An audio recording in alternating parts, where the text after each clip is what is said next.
আমি আপনার সামনে আয়াত পড়েছি। এই আয়াতের অর্থ হইল গিয়া লাল তালালুল বিররা হাত্তা তুনফিকু মিম্মা তুহিব্বুন। কত সময় পর্যন্ত আমরা নেককার হইতাম পারতাম না, আল্লাহর মহব্বত বলতাম পারতাম না, যত সময় পর্যন্ত আমরা মহব্বতর মাল যে আল্লাহর রাস্তা তা খরচ করব। আমরা সবচেয়ে বেশি মহব্বতর মাল হইল গিয়ে আমরা জান, সবচেয়ে বেশি মহব্বত হইল গিয়ে আমরা জানো লগে। এর লাগি আমরা জান যে আল্লাহ রাস্তার মধ্যে খরচ করতাম, এর অর্থ কিটা আল্লাহর হুকুমাকামকে মানিয়ে আমরা চলতাম। দ্বিতীয় নম্বর হইল গিয়ে আমরা আওলাদ আমরা কাছে সবচেয়ে দান বাদেও আওলাদের মহব্বত, বরং কোন সময় দেখা যায় দানটা কিও আরো বেশি মহব্বত আওলাদের লগে। এর লাগিয়া আওলাদ যখন যে আমরা আল্লাহ রাস্তা খরচ করতাম, এর অর্থ হইল গিয়া আমরা তারারে দিনী শিক্ষা দিতাম, মাদ্রাসার মধ্যে পড়াইতাম, তারারে দিনদার বানাইতাম, দিনী তালিম তারারে দিতাম। তারা জেলা দুনিয়া এবং আখিরাতে শান্তি হাসিল করতে পারে, ওইরকম শান্তি হাসিল করার তরিকা রাস্তা তারারে দেখাইতাম এবং রাস্তা ধরাইতাম। সন্তান আদি নেক পাওয়ার লাগিয়া আর তারা দিনদার বলবার লাগিয়া সর্বপ্রথম উস্তাদ হই লাগিয়া আওলাদর মা। আওলাদর সর্বপ্রথম উস্তাদ হই লাগিয়া সন্তানের আওলাদর মা। মা যদি সতর্কতা হয়, মা যদি নেক কইতে আওলাদও নেক কইবা। হে যখন দুনিয়া খাইছে আওয়ার ঘরেও তার সুন্দর নাম রাখছই। এরপরে যখন জমান ফুটছে তখন আল্লাহ আল্লাহ আল্লাহ আল্লাহর জিকির শিক্ষা দিছই। যত বড় হইছে যে সময় যে জিনিসের দরকার মায়েও দিছই, কারণ মার লালন পালনও হে আছে। এরপরে হে মার দুধ খাইয়া চুলোটাকে বড় হইছে, 2 বছর মতো মার দুধ খাইছে।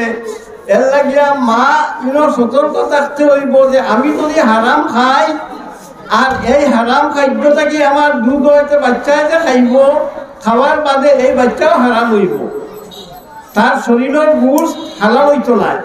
এর লাগিয়া ই বাচ্চা জন্ম নেওয়ার আগটা কি হবে, আওলাদ সন্তান নে কইতে হইলে মায় হালাল গেজা খাইতে হইব। হালাল গেজা যদি খাই না ই বাচ্চায় আল্লাহও চিন্ত নাই, মাও চিন্ত নাই, বাপও চিন্ত নাই, নাফরমানি করব, টান লোকে বেয়াদবি করব, টানরে চেতাইব। আর মা যদি সতর্কতা হয় তারে হালাল গেজা খাবাই, তাহলে এ সহি শুদ্ধ সহি তরিকা থাকবো। মুহাদ্দিস সাহেব রহমতুল্লাহি তাআলা আলাইহি শায়খুল হাদিস দুনিয়ার জীবনও চালাইয়া গেছে। আমি সুরাসার বাদ আজ 1 বছর আগে, গত বছর দুইজন মুরব্বী দগলের বরকতরা যে মুখর্তশালী সাধারণ মানুষ নাই। যখন আমরা একলগে স্কুলও পড়িতাম তখন স্কুল ছুটি হইলে আমরা মানুষের বড়ই গাছ আছে, আম গাছ আছে, ওটা ইটাইতাম, আমরা হারিয়া খাইতাম। মুখর্তশালী আমরা লগে গেছি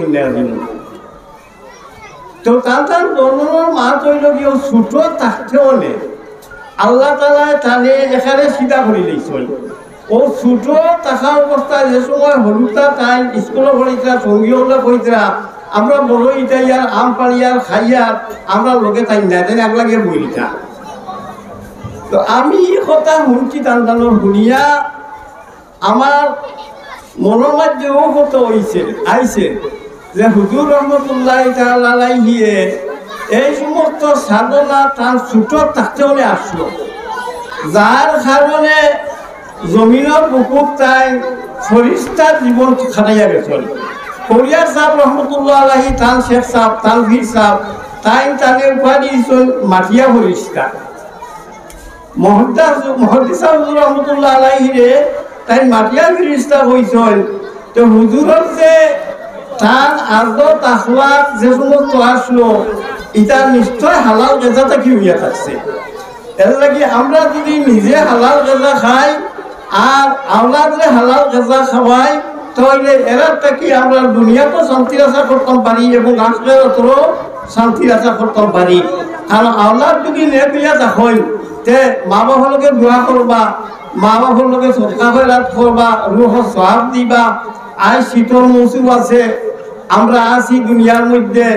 এখন আমরা যার তৌফিক অনুযায়ী লেখ উড়িয়ার কোমল উড়িয়ার যেটা আছে উড়িয়ার আমরা মা বাবা কবরের গালাত কি অবস্থায় আছে জানি না।